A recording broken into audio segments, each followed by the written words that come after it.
નમસ્કાર વિદ્યાર્થી મિત્રો. તો ફિઝિક્સના ચેપ્ટર નંબર 2ના પાર્ટ નંબર 7માં તમારું સ્વાગત છે. તો અહીંયા આપણે આજે ભણીશું ક્વેશ્ચન નંબર છે કે બાહ્ય ક્ષેત્રમાં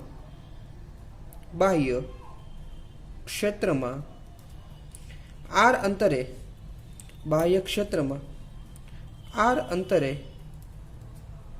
રહેલ બે બિંદુવત વિદ્યુત ભારો માટે સ્થિતિ ઉર્જાનું સૂત્ર મેળવો. ભારો માટે સ્થિતિ ઉર્જાનું સૂત્ર મેળવો. તો અહીંયા આપણે મિત્રો પ્રશ્ન છે કે બાહ્ય ક્ષેત્ર છે, કોઈ પણ ધારો કે કોઈ પણ બાહ્ય ક્ષેત્ર છે એમાં આર અંતરે રહેલ બે વિદ્યુત ભારો છે, એમના માટે આપણે વિદ્યુત સ્થિતિ ઉર્જાનું સૂત્ર આપણે મેળવવાનું છે. તો પહેલાં આપણે બાહ્ય ક્ષેત્ર પહેલાં હોવું જરૂરી છે. તો આપણે બાહ્ય ક્ષેત્ર માટે આપણે એક પ્લસ ક્યુ વિદ્યુત ભાર લઈએ, જેનું આ શું છે બાહ્ય ક્ષેત્ર આપણે કહી દઈએ કે આનું ક્ષેત્ર છે, આપણે બાહ્ય ક્ષેત્ર તરીકે ઉપયોગ લઈ શકીએ. હવે બંને વિદ્યુત ભાર છે, આપણે બે વિદ્યુત ભારો અહીંયા લેવાના છે. તો બંને વિદ્યુત ભાર પહેલા મિત્રો ક્યાં છે? અનંત અંતરે છે. તો લખી શકીએ કે Q1 અને Q2 વિદ્યુત ભાર ને અનંત અંતરેથી બાહ્ય ક્ષેત્રમાં R1 અને R2 અંતરે લાવવા છે. આપણે શું કામ કરવાનું છે કે Q1 Q2 અહીંયા બે વિદ્યુત ભારો લેવાના છે. આ બંને વિદ્યુત ભારો છે એ અનંત અંતરે સૌપ્રથમ પડેલા છે. તેને આપણે જે બાહ્ય ક્ષેત્ર છે એમાં આ બાહ્ય ક્ષેત્રની સાપેક્ષે R1 અંતરે P1 Q1 વિદ્યુત ભારને લાવવાનો છે અને આ બાહ્ય ક્ષેત્રની સાપેક્ષે R2 અંતરે આપણે Q2 વિદ્યુત ભારને આપણે અહીંયા લાવવાનો છે. તો સૌપ્રથમ આપણે કયા વિદ્યુત ભારને લાવીએ? તો Q1 વિદ્યુત ભારને લાવીએ. ઓકે, તો Q1 વિદ્યુત ભારને લખીએ અહીંયા Q1 વિદ્યુત ભારને અનંત અંતરેથી R1 અંતરે લાવવા કરવું પડતું કાર્ય. R1 અંતરે લાવવા કરવું પડતું કાર્ય. તો આપણે એક વિદ્યુત ભારને લઈ લીધું અહીંયા Q1 વિદ્યુત ભારને અનંત અંતરેથી R1 જેટલા અંતરે લાવ્યા છે. તો કરવું પડતું કાર્યને આપણે W1 કહી દઈએ. W1 બરાબર આપણને ખબર છે શું થાય? કયો વિદ્યુત ભારને લાવવો છે આપણે? તો Q1 વિદ્યુત ભારને લાવવો છે. અને અહીંયા વિદ્યુત સ્થિતિમાન નડશે કોનું? તો કે આ વિદ્યુત ભારનું કેટલા અંતરે છે બંને વચ્ચેનું અંતર? તો કે R1 અંતર છે. હવે આ સમીકરણ નંબર 1 આપી દઈએ. પેલા વિદ્યુત ભારને તો આપણે લાવી દીધો છે. હવે આપણે બીજા વિદ્યુત ભારને લાવીએ તો Q2 વિદ્યુત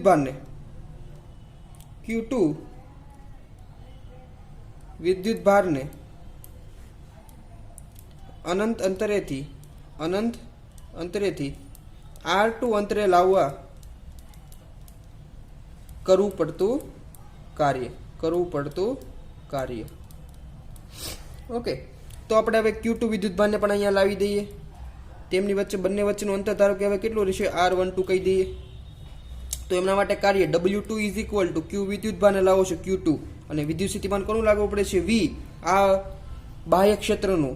અને તેમનેથી Q2 નું અંતર કેટલું છે? તો કે R2.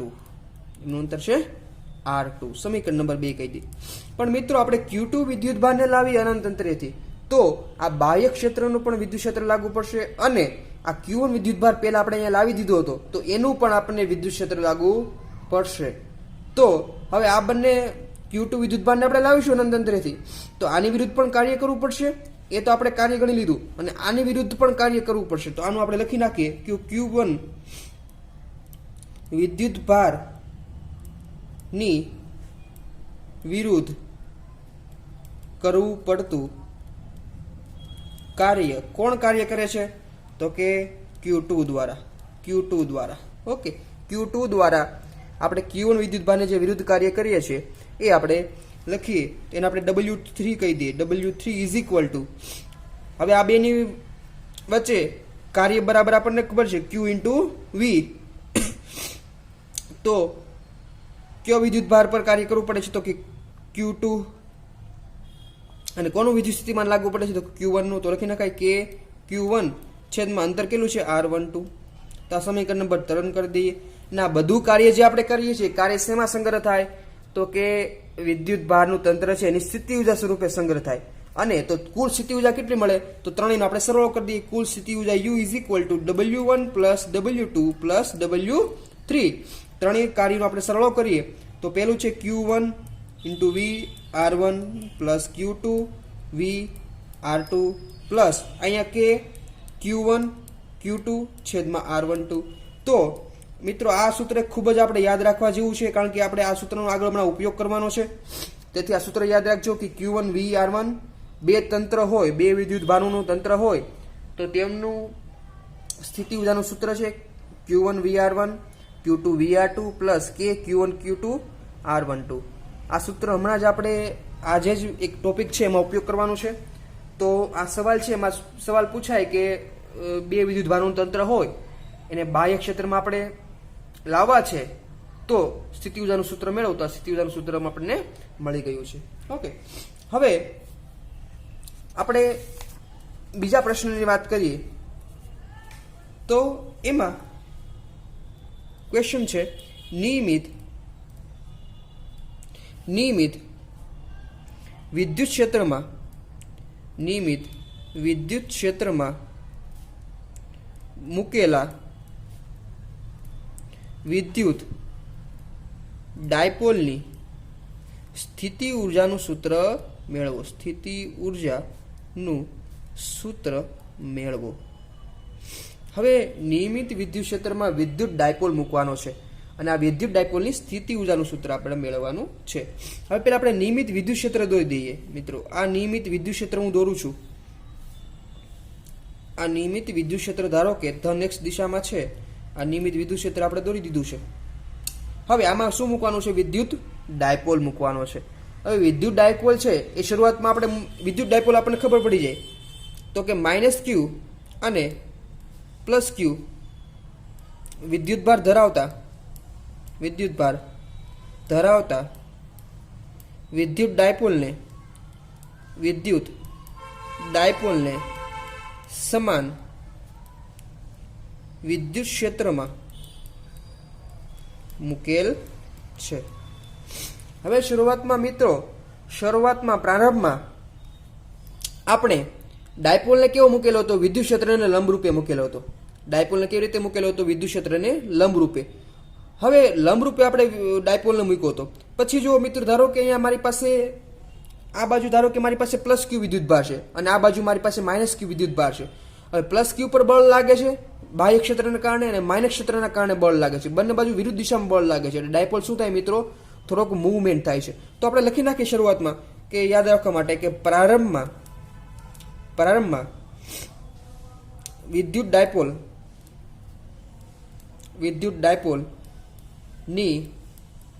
ડાયપોલ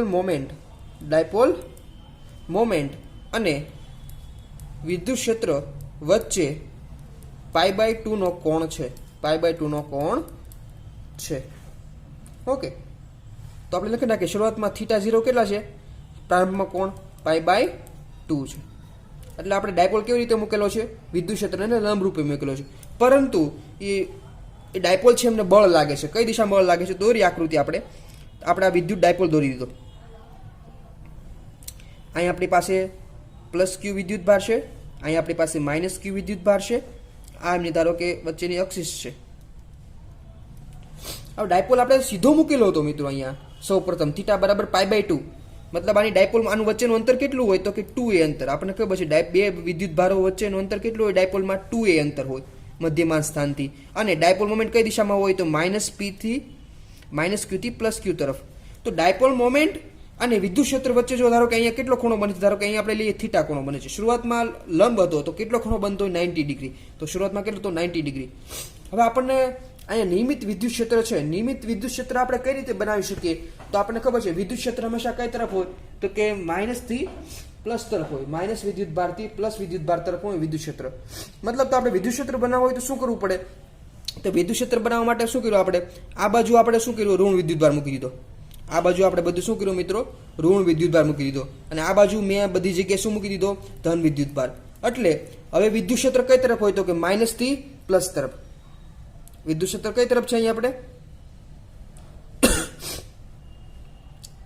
સોરી આ પ્લસ છે, સોરી આ પ્લસ વિદ્યુતભાર આપણે મૂકી દીધો છે. ઓકે, તો અહીંયા તો મિત્રો અહીંયા આપણે ધન વિદ્યુતભાર મૂકેલો છે, અને અહીંયા કેવો મૂકેલો છે, ઋણ વિદ્યુતભાર. સોરી, અહીંયા કેવો છે મિત્રો, ઋણ વિદ્યુતભાર છે. આપણને ખ્યાલ છે કે વિદ્યુત ક્ષેત્ર રેખા છે એ ધનમાંથી શરૂ થાય અને ઋણમાં અંત પામે. તો વિદ્યુત ક્ષેત્ર રેખા ધનમાંથી શરૂ થતી હોય અને ઋણમાં અંત પામે છે. તો આપણને નિયમિત વિદ્યુત ક્ષેત્ર આપણને મળી ગયું છે, નિયમિત વિદ્યુત ક્ષેત્ર મળી ગયું. હવે જો અહીંયા આપણે અહીંયા ધન વિદ્યુતભાર રાખેલો છે. ધન વિદ્યુતભાર હોય તો માઇનસ ક્યુ ને કઈ તરફ બળ લાગે, તો કે ધન વિદ્યુતભાર તરફ આકર્ષણ બળ લાગે. અને બળ કેટલું હોય, તો કે F બરાબર QE જેટલું બળ લાગતું હોય. પણ અહીં માઇનસ વિદ્યુતભાર છે તો માઇનસ ક્યુ જેટલું બળ લાગે. એવી જ રીતે અહીં ધન વિદ્યુતભાર છે, અહીંયા ઋણ વિદ્યુતભાર છે, અહીંયા ઋણ વિદ્યુતભાર છે, તો એને તરફ આકર્ષણ બળ લાગતું હોય આ તરફ. પણ અહીંયા પ્લસ ક્યુ વિદ્યુતભાર છે, તેમની ઉપર લાગતું બળ કેટલું છે, તો કે પ્લસ QE. હવે જો મિત્રો અહીંયા બંને વિદ્યુતભાર છે ડાયપોલના, એકને આ તરફ બળ લાગે છે, એકને આ તરફ બળ લાગે છે. એટલે શરૂઆતમાં આપણે જે વિદ્યુત ડાયપોલ છે 90 ડિગ્રી મૂકેલો હતો. હવે બંને બાજુ આને આમ બળ લાગે છે અને નીચેના વિદ્યુતભારને આ તરફ બળ લાગે છે. તો વિદ્યુત ડાયપોલ આપણે કેવો થઈ જાય મિત્રો, થોડોક મુવમેન્ટ કરે અને કેવો થઈ જાય, ક્રોસ થઈ ગયો છે. ઓકે, ભ્રમણ કરે છે વિદ્યુત ક્ષેત્રમાં. અને કેટલો ખૂણો બનાવ્યો, ધારો કે થીટા જેટલો કોણ બનાવ્યો છે. ઓકે, તો અહીં આપણે એ પણ લખી લઈએ વાત, લખી લઈએ કે માઇનસ ક્યુ વિદ્યુત ભાર પર F બરાબર માઇનસ QE અને પ્લસ ક્યુ વિદ્યુત ભાર પર F બરાબર પ્લસ QE બળ લાગે છે. બંને પર એક બાજુ માઇનસ QE એક બાજુ પ્લસ QE બળ લાગે છે. અને બંને વિદ્યુત ભાર પર વિરુદ્ધ દિશામાં બળ લાગવાથી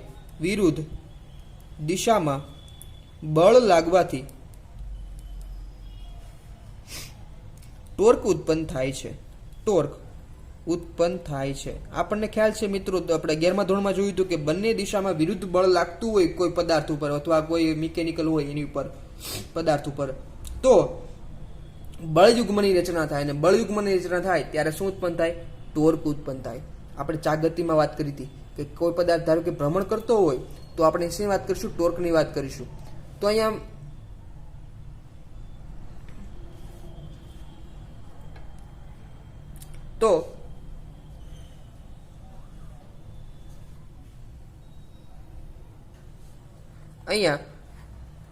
ટોર્ક છે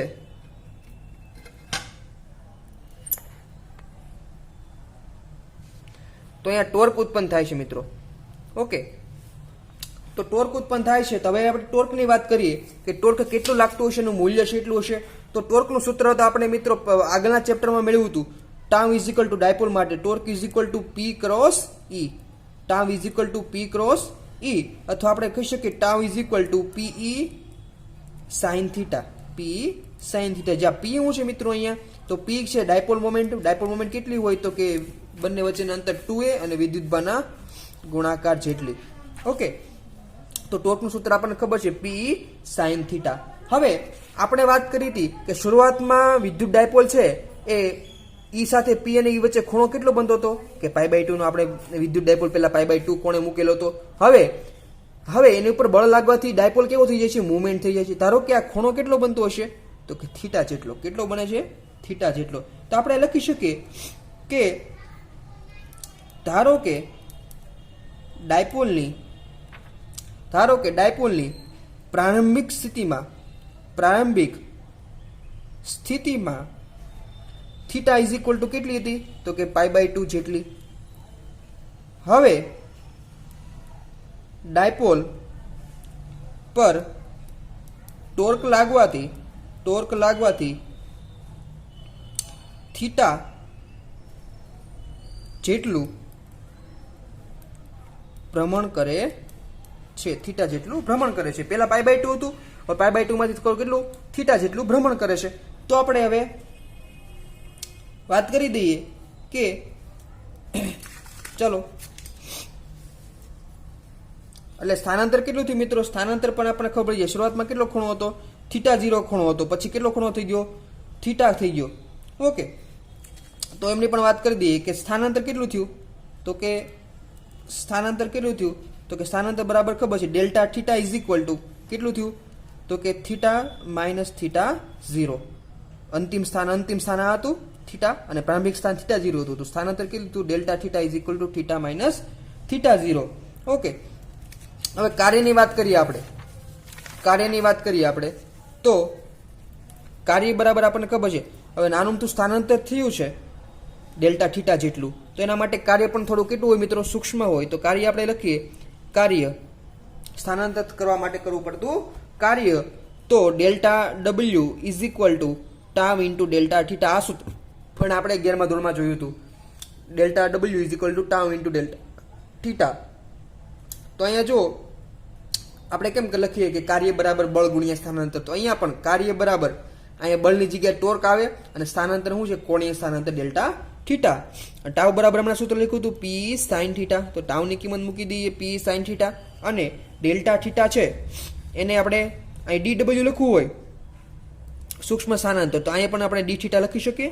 ઓકે, હવે આપણે કુલ કાર્ય જોતું હોય, કુલ કાર્ય જોતો શું કરવું પડે મિત્રો? સંકલન લેવું પડે. તો સંકલન લઈએ D W is equal two બંને બાજુ સંકલન લઈએ પી sine theta into D theta. D W સંકલન શું થાય? તો કે ડબલ્યુ. અને અહીંયા આપણે લિમિટ મૂકી દઈએ. લિમિટ કેટલી છે સ્થાનાંતરની? તો કે સ્થાનાંતર કેટલું કરે છે? તો કે પ્રારંભમાં થીટા 0 થી થીટા જેટલું સ્થાનાંતર કરે છે. ઓકે, ને અહીંયા PE sine theta into D theta. આમાંથી મિત્રો પીઈ કોમન નીકળશે અને સાઇન થીટાનું સંકલન શું થાય? તો કે માઇનસ કોસ થીટા થીટા 0 થી થીટા. હવે લિમિટ મૂકી દઈએ પીઈ. પહેલા લિમિટ મૂકીએ, ઉપરની લિમિટ મૂકીએ તો માઇનસ કોસ થીટાની જગ્યાએ થીટા મૂકવાનું છે અને માઇનસ કરીને પાછી નીચેની લિમિટ મૂકીએ થીટા 0 મૂકીએ, પણ અહીંયા માઇનસ છે એટલે વચ્ચે શું આવશે? પ્લસ આવશે. તો કોસ થીટા 0. ઓકે, હવે આપણને ખબર છે થીટા 0 પ્રારંભમાં કેટલા હતા? તો કે પાઈ બાય 2 જેટલા. અને અહીંયા થીટા બરાબર તો થીટા જ છે. ઓકે, તો આપણે લિમિટ મૂકી દઈએ પીઈ કોસ થીટા 0 છે એટલે cos pi by 2 minus cos થીટાની જગ્યાએ cos theta. Okay, cos pi by 2 કેટલા થાય? 0 થાય. તો આપણને મળશે આ માઇનસ છે આગળ આવશે માઇનસ પી કોસ થીટા. અને આ જે કાર્ય શેમાં સંગ્રહ થાય? તો કે ડાયપોલની સ્થિતિ ઊર્જાના સંગ્રહમાં સ્વરૂપ થાય. ઓકે, જે આપણે અહીંયા કાર્ય કર્યું છે કાર્ય શેમાં સંગ્રહ થાય? કે ડાયપોલની સ્થિતિ ઊર્જાના સ્વરૂપે સંગ્રહ થાય. તો યુ ઇઝ ઇક્વલ ટુ આપણને સૂત્ર મળ્યું માઇનસ પી કોસ થીટા. અને કોસ થીટા હોય તો એને શું કહેવાય? બે સદિશોનો અદિશ ગુણાકાર લખી શકાય. કઈ રીતે લખી શકાય? તો કે આ રીતે લખી શકાય U is equal to minus P dot E. તો આ એક સૂત્ર પણ યાદ રાખજો મિત્રો કે વિદ્યુત ડાયપોલ હોય એની સ્થિતિ ઊર્જાનું સૂત્ર, વિદ્યુત ડાયપોલની સ્થિતિ ઊર્જાનું સૂત્ર you is equal to minus P dot E. Okay, હવે આપણે અલગ અલગ કેસ લઈએ. તો પહેલા કેસમાં વાત કરું હું. ધારો કે અહીંયા આપણને ખબર છે યુ બરાબર શું છે? પી ડોટ ઈ. પી ડોટ ઈ એટલે પી કોસ થીટા. બીજું શું કહેવાય? માઇનસ પી કોસ થીટા. થીટા કોની વચ્ચેનો ખૂણો છે? તો કે પી અને ઈ વચ્ચેનો ખૂણો છે. ધારો કે પી અને ઈ છે બંને પેરેલલ હોય. ઈ અને પી બંને કેવા હોય? પેરેલલ હોય. મતલબ એની વચ્ચેનો ખૂણો થાય 0 ડિગ્રી. વિદ્યુત ડાયપોલની ડાયપોલ મોમેન્ટ અને વિદ્યુત ક્ષેત્ર બે સમાંતર હોય. બંને સમાંતર હોય તો બંને વચ્ચેનો ખૂણો કેટલો થાય? 0 ડિગ્રી. અને વચ્ચે 0 ડિગ્રી ખૂણો હોય તો કોસ 0 ડિગ્રી કેટલા થાય? તો કે લખી શકાય U is equal to minus P જવાબ આપણને મળે. તો આને શું કહેવાય? તો કે આને કહેવાય ડાયપોલની સમતોલન સ્થિતિ કહેવાય. ડાયપોલની સમતોલન સ્થિતિ. આ કઈ ટાઈપની કન્ડિશન હોય? ધારો કે વિદ્યુત ક્ષેત્ર આ તરફ છે, વિદ્યુત ક્ષેત્ર આપણું આ તરફ છે અને આપણો ડાયપોલ કઈ તરફ હોય? તો એમની વચ્ચેનો ખૂણો 0 છે. તો ડાયપોલ આપણો કઈ તરફ હોય? આ આપણો વિદ્યુત ડાયપોલ છે, એની ડાયપોલ મોમેન્ટ આ તરફ છે. બંને આ વિદ્યુત ક્ષેત્ર અને પી વચ્ચે ખૂણો કેટલો થઈ ગયો? 0 ડિગ્રી. તો આ સ્થિતિને કેવી કહેવાય? ડાયપોલની સમતોલન સ્થિતિ કહેવાય. હવે બીજો કેસ લઈએ. હવે કે પી સદિશ અને માઇનસ ઈ બંને કેવા હોય મિત્રો? સમાંતર હોય. તો આનો મતલબ થયું -E એટલે કે વિદ્યુત ક્ષેત્ર છે એ y દિશામાં હશે, મતલબ સોરી -x દિશામાં હશે. તો વિદ્યુત ક્ષેત્ર -x દિશામાં છે, તો -E લખી નાખીએ આપણે. હવે એમાં ડાયપોલ મૂકેલો છે, ધારો કે ડાયપોલ આ તરફ છે, ડાયપોલ કઈ તરફ છે, આ તરફ છે ડાયપોલ મોમેન્ટ. તો P અને E વચ્ચે હવે ખૂણો કેટલો થઈ ગયો, 180 ડિગ્રી. તો θ = 180 ડિગ્રી હોય, તો 180 ડિગ્રી હોય તો cos 180 ડિગ્રી કેટલા થાય, -1. તો u બરાબર આપણને મળે +E. u બરાબર શું મળે આપણને, +E. તો આને શું કહેવાય, હવે માઇનસ મૂલ્ય છે ને આપણે ધન મૂલ્ય મળ્યું, તો આને શું કહેવાય કે સ્થિતિ ઉર્જાનું મહત્તમ મૂલ્ય મળ્યું આપણને. સ્થિતિ ઉર્જાનું મહત્તમ મૂલ્ય મળે છે. હવે આપણે આવું રીતે ત્રીજો કેસ લઈએ. ધારો કે P અને E એકબીજાને લંબ હોય, P અને એકબીજાને લંબ હોય, લંબ મતલબ થીટા કેટલો હોય, 90 ડિગ્રી. તો અહીંયા 90 ડિગ્રી ખૂણો હોય તો cos 90 કેટલા થાય મિત્રો, 0 થાય. તો આપણી સ્થિતિ ઉર્જા કેટલી મળે, તો કે સ્થિતિ ઉર્જા આપણને મળે 0. સ્થિતિ ઉર્જા કેટલી મળે આપણને, 0 મળે. તો આને શું કહેવાય, તો આને ડાયપોલની મહત્તમ અસમતોલન સ્થિતિ કહે છે. અસમતોલન સ્થિતિ કહે છે. કારણ કે ડાયપોલ સંતુલનમાં નથી. શું કામ, કારણ કે અહીંયા બંને વચ્ચે 90 ડિગ્રી ખૂણો છે. કઈ રીતે, તો કે વિદ્યુત ક્ષેત્ર ધારો કે આપણો આ તરફ છે, એ આપણો આ તરફ છે, અને વચ્ચે ધારો કે ડાયપોલ આપણે આ રીતે મૂકો છે, વચ્ચે કેટલો થાય, 90 ડિગ્રી ખૂણો થાય. મતલબ આની ઉપર વિદ્યુત ડાયપોલ ઉપર બળ લાગશે અને ડાયપોલ શું કરશે, ભ્રમણ કરવાનું શરૂ કરશે. એટલા માટે શું કહેવાય, અસમતોલન સ્થિતિ કહેવાય. અને અહીંયા બંને વચ્ચે 0 ડિગ્રી ખૂણો હતો, બંને એકબીજાની સમાંતર થઈ ગયા છે. હવે અહીંથી ડાયપોલ છે એ ભ્રમણ કરશે નહીં, એટલા માટે આ સમતોલન સ્થિતિ છે. અહીં ડાયપોલ ભ્રમણ કરવાનું ચાલુ રાખશે, એટલે કેવી થઈ જાય, અસમતોલન સ્થિતિ છે. તો અહીંયા આપણે વિદ્યુત ડાયપોલની સ્થિતિ ઉર્જાનું સ્વરૂપ મળ્યું. આપણે વિદ્યુત ડાયપોલની સ્થિતિ ઉર્જા કેટલું સૂત્ર મળ્યું મિત્રો, u = -p cos θ અથવા u = -p.E. આ સૂત્ર મિત્રો આપણે યાદ રાખવાનું છે. ઓકે, હવે હમણાં આપણે વાત કરી હતી કે બે વિદ્યુત ભાર હોય, બિંદુવત વિદ્યુત ભાર, એમને બાહ્ય ક્ષેત્રમાં મૂક્યા હોય તો તેમની આપણે સ્થિતિ ઉર્જાનું સૂત્ર આપણે મેળવ્યું હતું. તો હવે આપણને ધારો કે પ્રશ્ન પૂછે બીજો ક્વેશ્ચન આ રીતનો કે બે વિદ્યુત ભાર રોના તંત્રની સ્થિતિ ઉર્જાના સૂત્ર પરથી બાહ્ય ક્ષેત્રમાં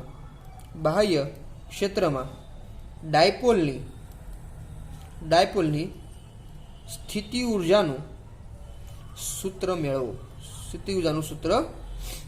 મેળવો. હવે આપણે શું કહ્યું છે કે બે વિદ્યુત ભારોના તંત્રની સ્થિતિ ઉર્જાનું સૂત્ર ઉપયોગ કરવાનું છે. તો હમણાં મિત્રો આપણે વાત કરી હતી, સૂત્ર તમને આપણે જોઈ લઈએ કે બે બિંદુવત વિદ્યુત ભારો એમની સ્થિતિ ઉર્જાનું સૂત્ર આપણે મેળવ્યું હતું. અહીં મિત્રો બે વિદ્યુત ભારો હોય, બિંદુવત વિદ્યુત ભારો, એમની સ્થિતિ ઉર્જાનું સૂત્ર શું હતું, u = q1 VR1 q2 VR2 k q1 R12. તો આનો ઉપયોગ કરવાનો છે આ સૂત્રનો, અને આપણે ડાયપોલની બાહ્ય ક્ષેત્રમાં આપણને સ્થિતિ ઉર્જા આપણે ગોતવાની છે. તો એની આપણે હવે ચર્ચા કરી લઈએ. તો અહીંયા આપણે ડાયરેક્ટ લખું છું સ્થિતિ ઉર્જા સૂત્ર, બે વિદ્યુત ભારોના તંત્રની સ્થિતિ ઉર્જાનું સૂત્ર q1 V R1 q2 V R2 k q1 Q2 R12. આ સૂત્ર આપણે મેળવ્યું હતું. અને હવે આપણે શું મૂકવાનું છે મિત્રો, આમાં ડાયપોલ મૂકવાનો છે. ડાયપોલ મૂકી દઈએ આમાં. તો ડાયપોલમાં ધારો કે ડાયપોલ માટે વાત કરીએ, ડાયપોલ માટે અહીંયા જે Q1 વિદ્યુત ભાર છે એ આપણે ધન લઈ લઈએ +Q, અને અહીંયા જે Q2 વિદ્યુત ભાર હતો એ આપણે માઇનસ વિદ્યુત ભાર લઈએ. કારણ કે ડાયપોલમાં આપણી પાસે બે વિદ્યુત ભાર હોય, એક ધન હોય ને એક ઋણ હોય. તો આપણે Q1 વિદ્યુત ભાર ધન લઈ લીધો છે અને Q2 વિદ્યુત ભાર કેવો લીધો છે, ઋણ લીધો છે. તો u નું સૂત્ર લખીએ તો u અહીંયા +Q થઈ જાય, તો +Q VR1 અહીંયા -Q થઈ જાય, તો -Q VR2. અહીંયા Q1 ધન છે ને Q2 ઋણ છે, તો માઇનસ થઈ જાય, અને k આ Q ગુણ્યા Q એટલે Q નો સ્ક્વેર R12. આવા બંનેમાંથી Q કોમન છે, તો આ બંનેમાંથી Q કોમન કાઢી લઈએ. u = Q કોમન અંદર વચ્ચે VR1 માઇનસ VR2. ઓકે, આવું આપણે વધ્યું છે. અને માઇનસ KQ છે, KQ સ્ક્વેર છેદમાં R12. R12 એટલે જો મિત્રો અહીંયા R12 કોની વચ્ચેનું અંતર છે? તો કે બે વિદ્યુતભારોનું વચ્ચેનું અંતર આપણે R12 લીધું હતું. પણ અહીંયા બે વિદ્યુતભારો વચ્ચેનું ડાયપોલમાં કેટલું અંતર હોય? તો કે 2a અંતર હોય. ડાયપોલમાં કેટલું અંતર હોય? અહીં દોરું છું ડાયપોલ. તો કે વિદ્યુત ડાયપોલમાં ધારો કે આપણે અહીં દોર્યું હતું, આ વિદ્યુત ડાયપોલ છે આપણે. ધારો કે અહીં માઇનસ Q વિદ્યુતભાર હતો, અહીંયા પ્લસ Q વિદ્યુતભાર હતો. બંને વચ્ચેનું અંતર કેટલું હોય ડાયપોલનું? તો કે 2a. ઓકે, હવે ધારો કે આ ખૂણો બને છે થીટા વિદ્યુત ક્ષેત્ર સાથે. આ વિદ્યુત ક્ષેત્ર છે બાહ્ય, એની સાથે ખૂણો કેટલો બને છે? થીટા. હવે મારે કોસ થીટા જોતો હોય તો કેટલો મળે? તો કે કોસ થીટા બરાબર શું થાય? આ અંતર લઈ લો ધારો કે dr. આ અંતર કેટલું છે? dr છે. તો કોસ થીટા બરાબર શું થાય? તો કે પાસેની બાજુ બરાબર છેદમાં કર્ણ. પાસેની બાજુ કેટલી છે? તો કે dr. તો અહીંયા કોસ થીટા આપણે લઈએ તો કોસ થીટા બરાબર શું થાય? પાસેની બાજુ છેદમાં કર્ણ. તો અહીં પાસેની બાજુ કેટલી છે? તો dr છેદમાં કર્ણ એટલે 2a. તો dr ને કરતા બનાવે તો શું થાય? 2a cos theta. આનો આપણે હમણાં ઉપયોગ આવશે. ઓકે, આ સમીકરણ નંબરને આપણે 1 કહી દઈએ. હવે આપણે એક સૂત્ર જોયું હતું, વિદ્યુત ક્ષેત્ર અને વિદ્યુત સ્થિતિમાન વચ્ચેનો સંબંધ, જેમાં આપણે વાત કરી હતી કે dv is equal to minus E into dr. આપણે વિદ્યુત સ્થિતિમાન અને વિદ્યુત ક્ષેત્ર વચ્ચેનો સંબંધ આપણે પહેલા જોયો હતો. હવે અહીંયા dv છે, તો dv ને આપણે આમ લખી શકીએ, dv એટલે વિદ્યુત સ્થિતિમાનનો તફાવત. તો કે VR1 માઇનસ VR2 વિદ્યુત સ્થિતિમાનનો તફાવત. અને અહીંયા માઇનસ E અને dr ની કિંમત આપણને મળી ગઈ છે. કેટલી છે? 2a cos theta. તો અહીં લખી નાખું 2a cos થીટા. હવે બંને બાજુ q વડે ગુણું છું, કારણ કે અહીં આપણે q ની જરૂર પડે છે. આ પદ તો આપણને મળી ગયું. હવે અહીં q ની જરૂર પડે છે, તો બંને બાજુ q વડે ગુણો. તો q VR1 minus VR2 is equal two અહીંયા માઇનસ આ 2aq cos theta into E. તો અહીંયા આપણને ખબર છે 2aq એટલે શું થાય? તો કે ડાયપોલની ડાયપોલ મોમેન્ટ હોય. P બરાબર શું લખીએ આપણે? 2aq. તો આપણે લખી શકીએ કે અહીંયા q VR1 minus VR2 is equal to minus, આને શું કહેવાય? P કહેવાય. આપણી પાસે E છે તો માઇનસ PE cos થીટા. તો આપણને કિંમત મળી ગઈ કે q VR1 માઇનસ VR2 હોય તો શું લખાય? Minus PE cos theta. તો અહીં લખી નાખીએ આપણે u ઇઝ ઇક્વલ ટુ, આની જગ્યાએ શું લખશું? Minus PE cos theta minus PE cos theta minus KQ square. અને બે વિદ્યુતભારો વચ્ચેનું અંતર R12 કેટલું છે આપણી પાસે? ડાયપોલમાં 2a. તો છેદમાં શું આવશે? 2a. તો આપણને અહીંયા આ વિદ્યુત સ્થિતિયુદાનું સૂત્ર આપણને મળી ગયું છે. અને હવે ધારો કે P અને E વચ્ચેનો ખૂણો છે, P અને E વચ્ચેનો ખૂણો ધારો કે 90 ડિગ્રી હોય. P અને E કેવા હોય મિત્રો? 90 ડિગ્રી હોય. તો શું થાય? તો કે cos થીટા કેવો થઈ જાય? Theta is equal two 90 degree હોય તો cos થીટા કેટલો થાય? 0 થઈ જાય.